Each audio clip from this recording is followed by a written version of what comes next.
በመጨረሻም ወደ ወሳኙ ፓርት ደርሰናል። ያም ምንድነው? አመልካቾች አቅራቢያችን ወደሚገኘው የአንድ ማዕከል አገልግሎት በመሄድ አሻራ እንሰጣለን ማለት ነው። አሻራ ከመስጠታችን በፊት 5 መሰረታዊ ነገሮችን ማሟላት አለብን ማለት ነው። ሁሉንም እንመለከታለን።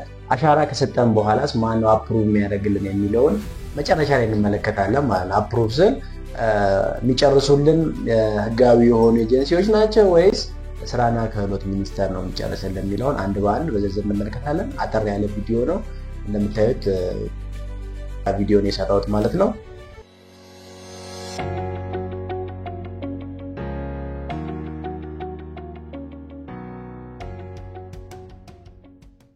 ሰላም ውድ ቤተሰቦች እንኳን ወደ ጎልደን ዲጂታል ዩቲዩብ ቻናል በሰላም መጣችሁ። እንደዚህ አይነት ጠቃሚ ቪዲዮ ቶሎ እንዲደርሳችሁ የደወል ምልክቷን በመንካት ቤተሰብ ይሁኑ።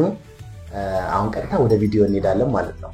እሺ ባለፈው በሰራው ቪዲዮ በስራና ክህሎት የተዘጋጀው በኦንላይን ፎርም ሞልተን ሬጅስተር እንደምናደርግ በሰራው ቪዲዮ መሰረታዊ ያሉት በውስጥ መስመር ፕሮግራም ላይ ተፋልኩና ከዛ በኋላ ኦንላይን ሬጅስተር ካደረግን በኋላ ቀጣይ ስቴፕ ምንድን ነው እና ዛሬ እንደምንላችሁ ይችላል ማለት ነው። በህጋዊ መንገድ ወደ ውጭ ሀገር ለመጓዝ ላሰባችሁ እንግዲያውስ ምንም አይነት ክፍያ ስለማይጠየቅበት ህጋዊ መንገድ ነግራችኋል። ከመጀመሪያው ስቴፕ እንጀምር። ምንድነው? በተለያዩ የሀገራችን ክፍል የሚገኙ ከ90 በላይ የሚሆኑ የቴክኒክና ሙያ ማሰልጠኛ ተቋማት አሉ። በእነዚህ ተቋማት ተገኝተን ከ21 ቀን እስከ 3 ወር ድረስ የሚሰጥ ስልጠናዎችን መውሰድ ይኖርብናል። በመላው ሀገሪቱ ውስጥ ከ90 በላይ የሆኑ ቴክኒክና ሙያዎች እንዳሉ ይታወቃል። ቴክኒክና ሙያ ተቋማት እንዳሉ ይታወቃል። ሁሉም የመንግስት ናቸው። በእነዚህ ተቋማት ፊዚካሊ ተገኝተን ከ21 እስከ 30 እስከ 3 ወር ድረስ የሚፈልግ ስልጠና እንደየስልጠናው ባህሪ ስለሚለያይ ነው። 21 ቀን ዝቅተኛ ስልጠና እስከ 3 ወር ድረስ የሚፈልግ ስልጠናዎችን በአካል ተገኝተን ያንን ስልጠና መውሰድ አለብን ማለት ነው። የት ነው የምንወስደው? አንደኛ የመንግስት በሆኑ የቴክኒክና ሙያ ማሰልጠኛ ተቋማት ውስጥ ነው የምንወስደው ማለት ነው። አብዛኛውን ኮርሳችንን ሰርቲፋይድ እስክንሆን ድረስ ያለውን ውጤት የምንጨርሰው በዚህ ተቋም ውስጥ ነው ማለት ነው። ስለዚህ ወደሚቀርበን የመንግስት ቴክኒክና ሙያ ተቋማት ቀርበን ኦንላይን የተመዘገብነው ወረቀት ስላለ እሱን በማሳየት ሬጅስተር አድርገን የመረጥነው ነው የሚያዘን እንደየሙያ ዘርፋችን ቀን ስለሚለያይ ማለት ነው። አነስተኛ ነገር አንድ ቀን ሊፈልግ ይችላል። የሙያው ሳይሆን አነስተኛ ነው የሙያው ባህሪ የስራው ባህሪ በቀላሉ ሊያዝ የሚችል ከሆነ ባህሪ ስብስብ የሆነ የሚያደርገው እስከ 3 ወር ድረስ የሚፈጅ ስልጠናዎችን ትወስዳላችሁ ማለት ነው። የክህሎትና የአቅም ግንባታ ስልጠናዎችን ከወሰዱ በኋላ የሙያ ብቃት ምዘና ማለፍ ይጠበቅብናል። የተዘጋጀውን የሙያ ብቃት ምዘና ላለፉ ሰልጣኞች የሙያ ብቃት ሰርቲፊኬት ይወስዳሉ ማለት ነው። ስልጠናውን እንደወሰዳችሁ ደግሞ ምዘናዎች አሉ። ሙያና ብቃት ማረጋገጫ ስልጠና በወሰዳችሁበት ዘርፍ ላይ ያለውን ብቁ ናቸው አይደለም የሚለውን ነገር ማረጋገጥ ስላለበት መንገድ ለዛች የምትሆን ብዙም ከባድ አይደለም። እኔ ተፈትኛቸዋለሁ። በጣም ቀላል ነው። ፈተናዎችን ያዘጋጃል ማለት ነው። እነዚህ ፈተናዎች ልክ እንዳለፋችሁ አልፈዋል የሚል ሰርቲፊኬት ይሰጣችኋል ማለት ነው። ዋናው ነገር አሁን እዛ ጨርሰናል ማለት ነው። ታይደናል ማለት ነው። እነዚህን ሰርቲፊኬቶች በመያዝ ከ800 በላይ ለሚሆኑ ህጋዊ ፍቃድ ባላቸው የውጭ ሀገር የስራ አገናኝ የስራ ስምሪት ኤጀንሲዎች በመቅረብ ያለምንም ክፍያ ለውጭ ሀገር ስራ ማመልከት እንችላለን ማለት ነው። ሰልጣኞች በአቅራቢያቸው ሊያገኛቸው የሚችሉትን ህጋዊ ኤጀንሲዎችን አድራሻ ከስራና ክህሎት ድረገጽ ማግኘት እንችላለን።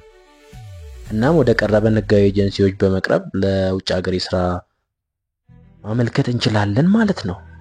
ማለፋችንን ያረጋገጥንበትን ሰርቲፊኬት በመያዝ በአቅራቢያችን በሚገኙ በመላ ሀገሪቱ ከ800 በላይ ህጋዊ ኤጀንሲዎች አሉ። የስራና ክህሎት ቬሪፋይ ያደረጋቸው ህጋዊ የስራ አገናኝ ኤጀንሲዎች አሉ። እነሱ ጋር በመሄድ ለስራችን እናመለክታለን ማለት ነው።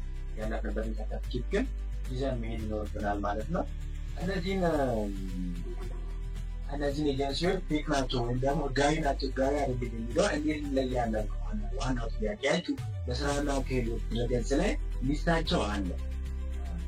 እዛ ሬጅስተር የተደረጉ ህጋዊ እውቅና የተሰጣቸው ስራን የሚያገናኙ ኤጀንሲዎች ሊስታቸው እዛ ላይ አለ።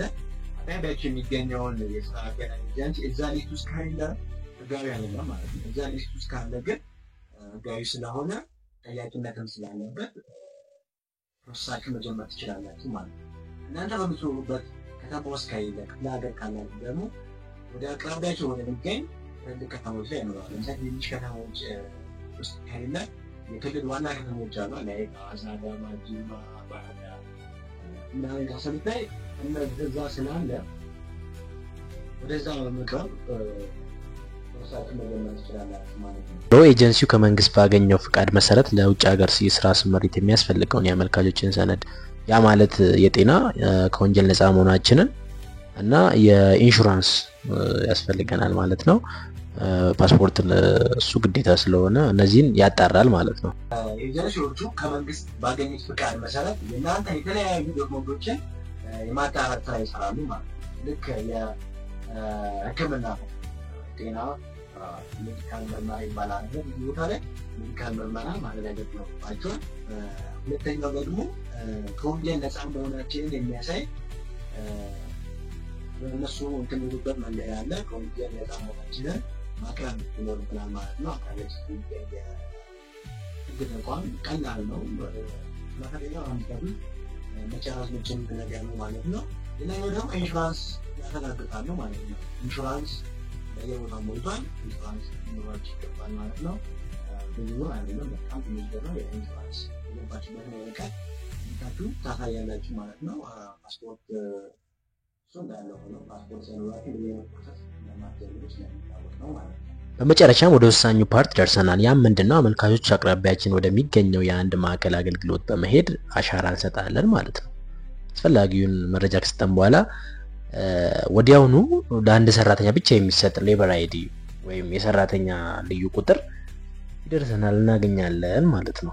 አሁን ባየነው መሰረት አሻራ የምንሰጥበት ሰዓት ነው። አሻራ የት ነው የምንሰጠው ካለን አሁን አዲስ አበባ ላይ መሶብ የሚባለው ፕሮግራም ጀምሯል።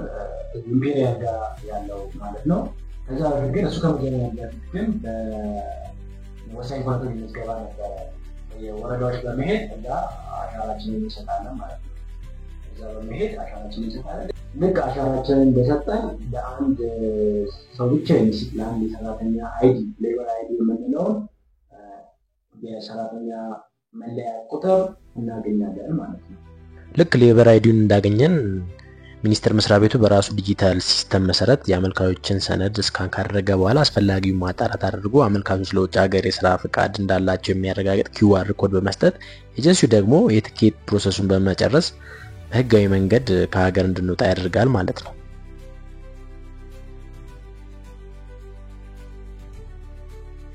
ሌበር አይዲያችንን ካገኘን በኋላ ሚኒስቴር መስሪያ ቤቱ በዲጂታል ስርዓቱ መሰረት ራሱ የኛን የአመልካቾችን ሰነዶች ካጣራ በኋላ ዲጂታል በሆነ ወይ ከዲጂታል በሆነ ወይ ካጣራ በኋላ ለውጭ ሀገር የስራ ስምሪት ብቁ መሆናችንን የሚያረጋግጥ QR ኮድ ይሰጠናል ማለት ነው። ስለዚህ በዚህ መንገድ ጨርሰናል። QR ኮድ አገኘን ማለት ኤጀንሲው የፍላይት ቲኬት ከእናንተ ጋር በመመካከል ካመቻቸ በኋላ ወደ ውጭ ሀገር ቀጥታ መብረር እንዲችሉ እድሉን ያመቻቻል ማለት ነው። ስለዚህ በዚህ መንገድ ብቻ ነው ብቸኛ መንገድ በዚህ መንገድ ብቻ ነው ህጋዊ ፍቃድ ኖሯችሁ ልትሄዱ የምትችሉት። ከዚህ ውጭ የምታደርጉት ኤጀንሲዎች ብዙ ብር ተቀብለዋችሁ ወደ ውጭ ሀገር ህጋዊ ነን ብለው ሸውደዋችሁ የሚልኳችሁ ከሆነ ለአደጋ ተጋላጭ ናችሁ። ምንም አይነት ዋስትና የመንግስት ዋስትና የላችሁ ማለት ነው። በዚህ መንገድ ሄዳችሁ ኢንኬዝ እዛ ሀገር የሆነ ነገር ሀብቱን ሊያደርግ እንኳን ለእናንተ ጠበቃ የሚሆነው መንግስትና መንግስት ነው ማለት ነው። እንግዲህ እንዳያችሁት ነው በዚህ አሰራር ውጭ ለሚሄዱት በጣም ብዙ ተሰቃይተው ወደ ሀገሩ ሲመለሱ በሶሻል ሚዲያ ብር ሲሰበሰብላቸው አይታችኋል ማለት ነው። እንደዚህ አይነት ሀስሎች ላለመግባት ይህንን መንገድ በመከተል ብቻ